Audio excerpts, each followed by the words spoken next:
Oh, side hustles.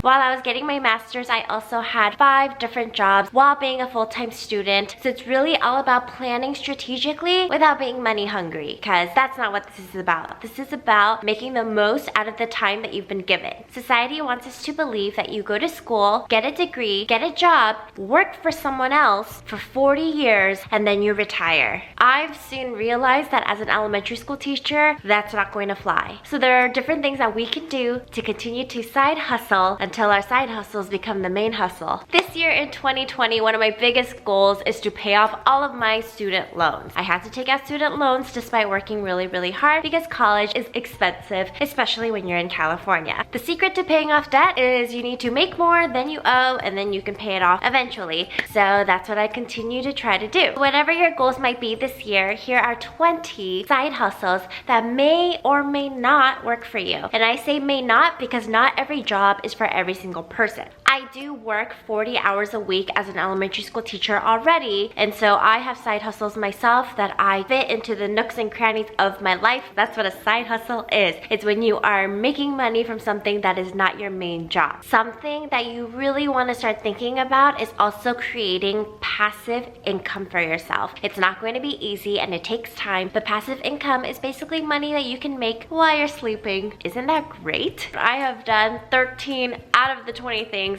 on this list. I also will be sharing the pros and cons of this side hustle list because I feel like that's the only way I can really genuinely share and you can really think about it. Here we go. Number 1, let's talk about YouTube. How can you make money on YouTube? So there's actually 3 different ways you make money on YouTube, so that's gonna take the first 3 spots. I won't get too specific unless you want me to, because I know not everybody is looking to be a YouTuber, and some people are. The first way you make money on YouTube is through AdSense. AdSense are the ads that you see in YouTube videos. They're usually in the beginning, the middle, or the end of a video. We don't get to choose what ads pop up into our YouTube channel, but if viewers watch through the entire ad or they click on the ad, it actually helps the YouTubers by allowing them to get a little more money for each click. There have been some viewers who have commented, you know, I always watch through all the ads for you. I also click on some of them because I know that it helps you. Wow, people are just so nice. Number 2 are sponsorships. Sponsorships are when a brand wants to work with a YouTuber, and so they offer you a certain amount of money for you to kind of drop a name, talk about the product, and share it with their viewers. For me, I try really hard not to accept too many sponsorships, so I only accept the sponsorships that I genuinely would want to work with because I love the brand or I love the products already. Now, how much you get per sponsorship is based on your subscribers. The more subscribers that you have and the more viewers that you get on your videos, brands are more willing to give you a lot more money. Sponsorships can range from a couple $100s to tens of thousands of dollars. I know.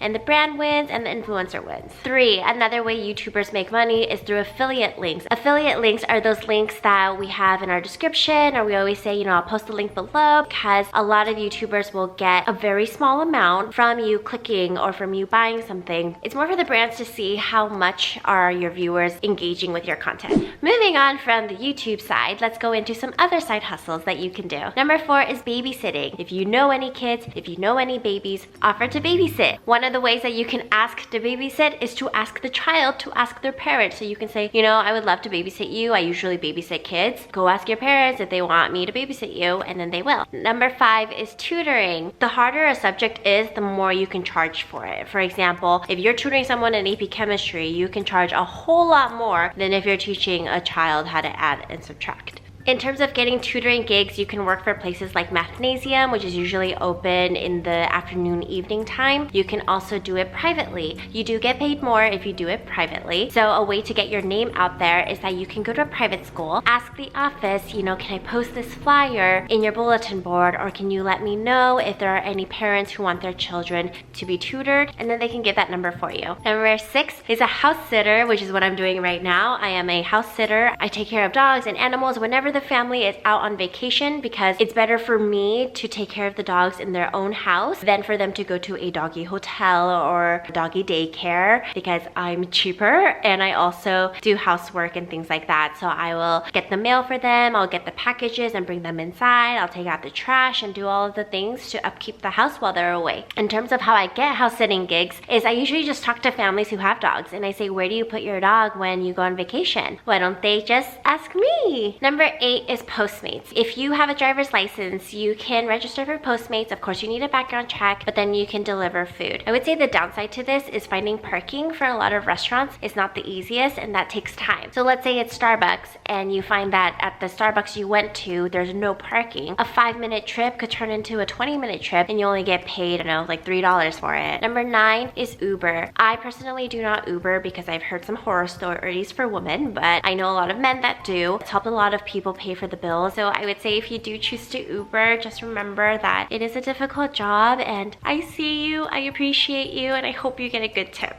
Number 10 is a TaskRabbit. I actually only heard of TaskRabbits while I worked at a summer camp, but TaskRabbits are people that you can hire to come and set things up for you. So whether that's putting together IKEA furniture or just asking them to do a task. So you can register to do that if you're very hands-on, and you can help some families, you know, put things together. So Postmates, Uber, and TaskRabbit are all from a different company and an app, so you would have to go through them to do that. So it's not really you're working independently. Number 11, oh my gosh, there's just so much negativity around this word. And so I hope that even if you don't know me, that you would trust and believe that what I'm saying is true, is network marketing. Of course, not for everybody. I am a online coach and I get to help people live a more healthier lifestyle through Arbonne. And so I have been working with Arbonne for about 6 months now. It's been a great way for me to get healthier, for me to help other people get healthier, and to just kind of work with all these different people that I really never knew until I joined. I've heard horror stories about network marketing. I've heard people, you know, spend way more and didn't even end up making anything, and I just think that is so awful, and that is not what I'm about. So I think what's really important is to make sure you know who you're joining and to make sure what the company stands for, but actually talk to people who are in it. Don't base it off of articles online. Pretty much the internet is filled with people who only like to share when they have a bad experience. It's not really the best representation of that company. But with Arbonne, I've only had good experiences.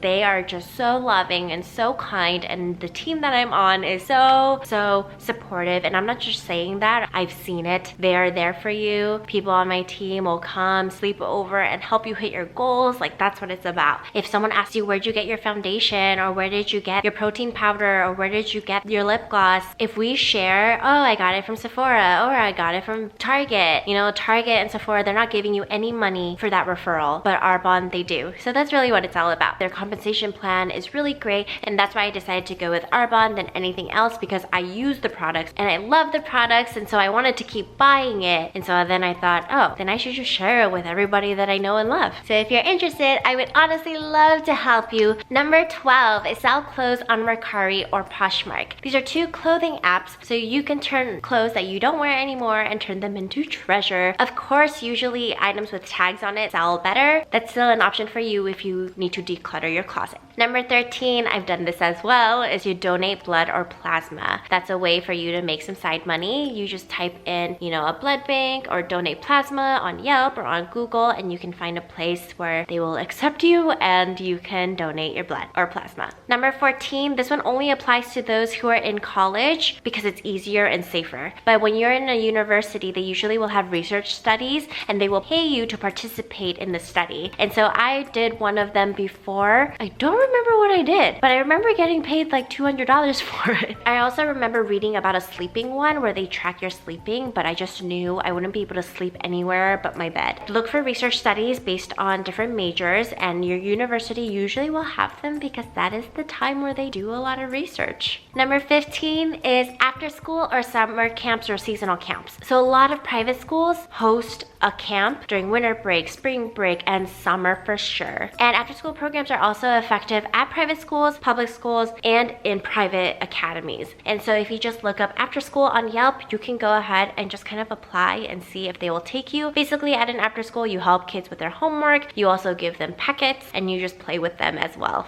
Number 16, I have been approached by this company quite a bit, or they were trying to recruit me, I guess, but I have not done it myself, is VIP Kid. So VIP Kid or VIP Kid is a way for you to tutor students overseas through a webcam, and you have a microphone and you're teaching them English, you're teaching them pronunciation. And I would say the downside to that is that there's an extensive background check, of course, and there's a lot of hoops that you have to jump through. But once you get to it, I hear that they pay pretty decently. The only thing is that you might have wonky hours because the students are overseas, so there's a time difference. If you're working a 9 to 5, you might be able to tutor kids late at night, then sleep. Number 17 is to sell items. Yes, you could do Poshmark and Mercari, but you can also create a seller account on Amazon, eBay, or Etsy. So if you have something that you can make or design, then you can sell it on those places. Or if you even have books or things outside of clothing, you can sell it in these places as well. Number 18 does require certification, unless you just want to do it for fun with friends and only charge them a little bit, but you could be a personal trainer. NASM and ACE are one of the top certifications for instructors and personal trainers, but this way you get to stay fit while helping someone else stay fit, and a lot of gyms will hire you to train other people. Number 19 is use the talents that you have in order to share it and teach it to other people. So music lessons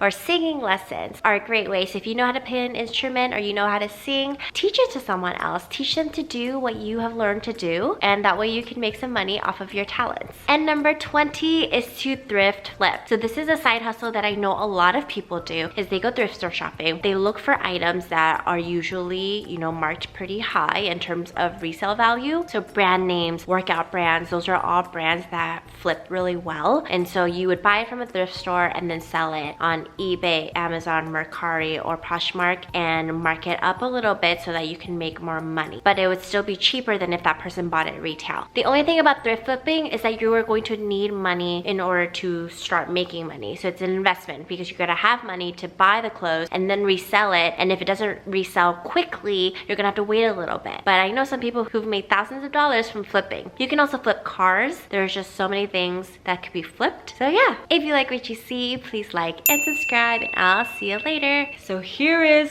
hoping and being debt-free in 2020.